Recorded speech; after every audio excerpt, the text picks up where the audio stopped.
Disha was found dead below her apartment in mysterious circumstances. त्या दिशा साल्यांच्या हत्येमध्ये, त्या दिशा साल्यांच्या बलात्कारामध्ये कसा त्याच्यामध्ये त्याची इन्व्हॉल्वमेंट आहे.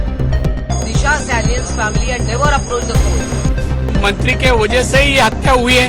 मर्डर केस की बात जो है आप जो सब इस्तेमाल गलत कर रहे हो. दिशा सालियन मृत्यू प्रकरण 5 वर्षानंतर आता पुन्हा एकदा चर्चेत आले. कारण काय, तर दिशा सालियनच्या वडिलांनी मुंबई उच्च न्यायालयात एक याचिका दाखल केली आहे. यामध्ये दिशा सालियन मृत्यू प्रकरणाची चौकशी सीबीआयच्या माध्यमातून करण्याची मागणी करत त्यांनी दिशाची हत्या झाल्याचा गंभीर आरोप आता केलाय. तसेच या संपूर्ण प्रकरणाची पुन्हा एकदा नव्यानं चौकशी करण्यात यावी अशी मागणीही केली आहे. यामध्ये 2 प्रमुख राजकीय चेहरे चर्चेचा मुद्दा बनलेत. पहिले आहेत नितेश राणे आणि दुसरे आहेत आदित्य ठाकरे.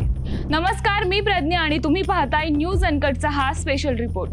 दिशा सालियन मृत्यू प्रकरण नेमकं काय आहे, ती कोण होती आणि नितेश राणेंचा आणि आदित्य ठाकरेंचा या प्रकरणाशी काय संबंध आहे, असे प्रश्न आता तुम्हालाही पडले असतील. चला तर मग जाणून घेऊयात. दिशा सालियन ही अभिनेता सुशांत सिंग राजपूतची मॅनेजर होती. 8 जून 2020 ला मुंबईमध्ये घराच्या बाल्कनीमधून खाली पडून दिशाचा मृत्यू झाला. पोलिसांनी या प्रकरणी आत्महत्येची नोंद केली होती. पोलिसांनी दिलेल्या माहितीनुसार मृत्यूपूर्वी दिशानं आपल्या लंडनमधील एका मैत्रिणीला फोन केला होता. आपल्या मैत्रिणीशी बोलताना दिशा थोडी चिंतेत वाटत होती. वर्कलोड जास्त असल्यानं तिने आपल्या मैत्रिणीला सांगितलं होतं. त्यानंतर थोड्याच वेळात तिचा होणारा नवरा रोहन यानं दिशा ज्या खोलीत राहत होती त्या घराचा दरवाजा उघडण्याचा प्रयत्न केला. मात्र दिशा त्या खोलीमध्ये नव्हती. ती खिडकीतून खाली पडलेली त्याला दिसली. दिशा सालियनने आत्महत्या केली नसून तिची हत्या करण्यात आली आहे असा आरोप राणे कुटुंबाकडून तेव्हाही केला जात होता. दिशावर बलात्कार करून तिची हत्या केल्याचंही नारायण राणे यांनी म्हटलं होतं.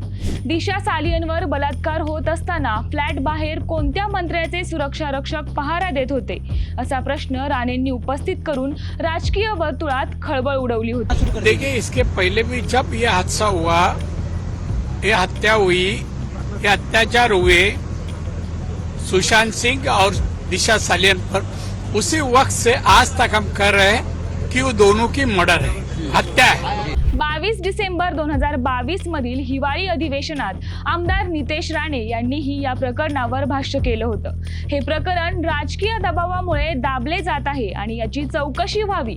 दिशा सालियन मृत्यू संदर्भातले पुरावे माझ्याकडे असल्याचा दावा नितेश राणे यांनी केला होता. त्या दिशा साल्यांच्या हत्येमध्ये, त्या दिशा साल्यांच्या बलात्कारामध्ये कसा त्याच्यामध्ये त्याची इन्व्हॉल्वमेंट आहे, आम्हाला एक आय विटनेस मला आणि माझे सहकारी अमित साटमला सांगतो अध्यक्ष मध्ये ह्या पेन ड्राईव्ह मध्ये आहे. आणि म्हणून मुंबई पोलिसांनी त्यांना चौकशीची नोटीसही बजावली होती. मात्र आदित्य ठाकरेंचं नाव का जोडलं जात होतं, हा प्रश्न तुम्हालाही पडलाच असेल. चला पाहूयात. प्रत्यक्षदर्शींनी दिलेल्या जबाबानुसार 8 जून 2022च्या त्या रात्री दिशाच्या मालवणी येथील घरात तिच्या जवळच्या मित्रांसह एक पार्टी सुरू होती. मात्र अचानक तिथे आदित्य ठाकरे, त्यांचा एक अंगरक्षक सूरज पांचोली, दिनो मोर्या या मंडळी दाखल झाल्या आणि त्या पार्टीचा माहोलच बदलला. या घटनेनंतर दिशाचं जिवंत राहणं अनेकांना त्रासात टाकणारं होतं, म्हणून तिला कायमचंच शांत करण्यात आलं, असं सतीश सालियन यांनी दाखल केलेल्या याचिकेत म्हटलंय. सदर घटनेनंतर अनेक राजकारणी आणि वरिष्ठ पोलीस अधिकारी अचानक सक्रिय झाले होते. या घटनेनंतर आदित्य ठाकरेंनी वरिष्ठ पोलीस अधिकाऱ्यांशी फोनवरून सतत संपर्क केला होता. याशिवाय दिशाच्या जवळच्या काही व्यक्तींनाही त्यांनी अनेक वेळा फोन कॉल्स केले होते. दिशाच्या मृत्यूनंतर काही दिवसांनी सुशांत सिंह राजपूत याचाही मृत्यू झाला. याच कालावधीत रिया चक्रवर्ती सोबत आदित्य ठाकरेंनी 44 वेळा फोनवर बोलणं केल्याचाही आरोप याचिकेद्वारे करण्यात आलाय. या सगळ्यामुळे आदित्य ठाकरे यांच्या अडचणीत वाढ होईल का, अशा प्रश्नांना उधाण आलं होतं. मात्र यावर पुढे काहीच घडलं नाही आणि आता 5 वर्षांनंतर पुन्हा एकदा दिशाचं प्रकरण चर्चेचा मुद्दा बनलंय. दिशा सालियन मृत्यू प्रकरणी तिच्या वडिलांनी मुंबई हायकोर्टात याचिका दाखल केली आहे. या प्रकरणाची सखोल चौकशी करण्याची मागणी त्यांनी केली आहे. दिशावर सामूहिक बलात्कार करून तिचा खून करण्यात आला असा उल्लेख याचिकेमध्ये करण्यात आलाय. या प्रकरणात आदित्य ठाकरे यांचं नाव जोडलं जात होतं. त्यांची चौकशी होणार का असा प्रश्न आता उपस्थित होतोय. भाजप नेते तथा मंत्री नितेश राणे यांनी सातत्यानं दिशा सालियनच्या मृत्यू प्रकरणी आवाज उठवला होता. राणेंनी आदित्य ठाकरे यांचं नाव या प्रकरणाशी जोडलं होतं. त्यामुळे या प्रकरणाची पुन्हा चौकशीची मागणी दिशाच्या वडिलांनी केली आहे. यापूर्वी दिशाच्या वडिलांनी या प्रकरणी आपली काहीही तक्रार नसल्याचं म्हटलं होतं, परंतु आता अचानक अशी याचिका दाखल केल्यानं आश्चर्य व्यक्त होतंय.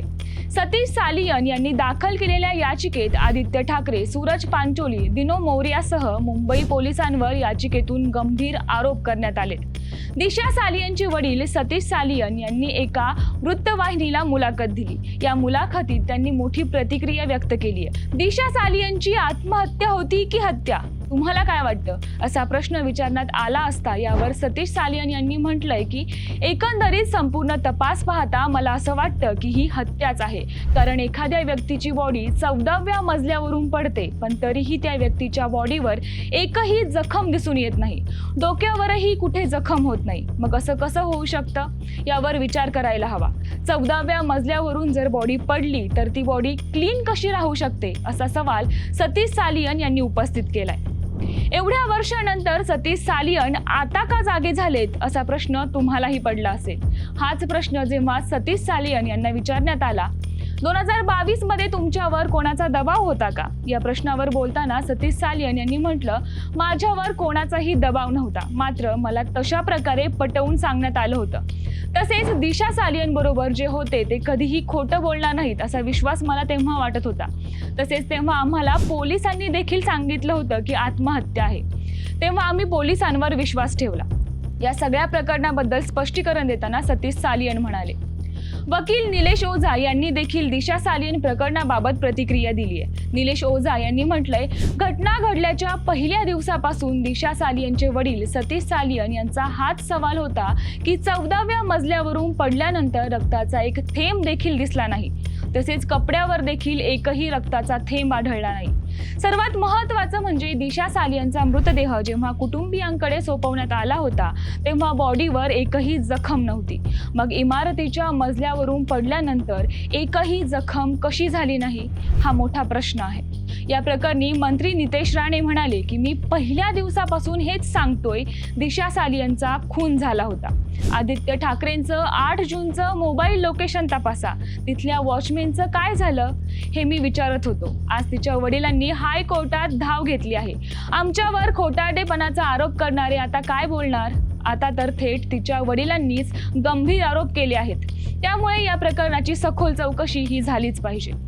मुंबईत एका कंपनीत टॅलेंट मॅनेजर म्हणून कार्यरत असणाऱ्या दिशा सालियन हिचा मृत्यू 8 जून 2020 रोजी झाला होता. 8 जूनच्या मध्यरात्री मुंबईतील मालाड येथील गॅलेक्सी रिजेंट इमारतीच्या 14व्या मजल्यावरून 28 वर्षीय दिशा खाली पडली होती. या घटनेच्या 2 दिवसांनी म्हणजेच 11 जून रोजी दिशाच्या मृतदेहाचे पोस्टमॉर्टम करण्यात आलं. यानंतर दिशाच्या मृत्यूबद्दल काही प्रश्न उपस्थित झाले होते. दिशाच्या आत्महत्येच्या काही दिवसांनी बॉलिवूड अभिनेता सुशांत सिंह राजपूत यानं देखील आत्महत्या केली होती. त्यामुळे या प्रकरणाला राजकीय रंग चढू लागला होता. आता हे प्रकरण पुन्हा एकदा चर्चेत आल्यामुळे आदित्य ठाकरे अडचणीत येणार का? महानगरपालिका आदित्य ठाकरे यांच्या हातातून निसटणार का? हा राजकीय डाव आहे का? दिशाच्या मृत्यूचं राजकारण केलं जातंय का? असे अनेक प्रश्न सध्या राजकीय वर्तुळात चर्चेचा मुद्दा बनलेत. नेमकं राजकीय डाव आहे की खरंच दिशाचे मारेकरी निर्दोष मोकाट वावरतायत? येत्या काळात कळेलच. तोपर्यंत या सगळ्या घटनांवर तुमचं काय मत आहे आम्हाला कमेंट करून नक्की कळवा.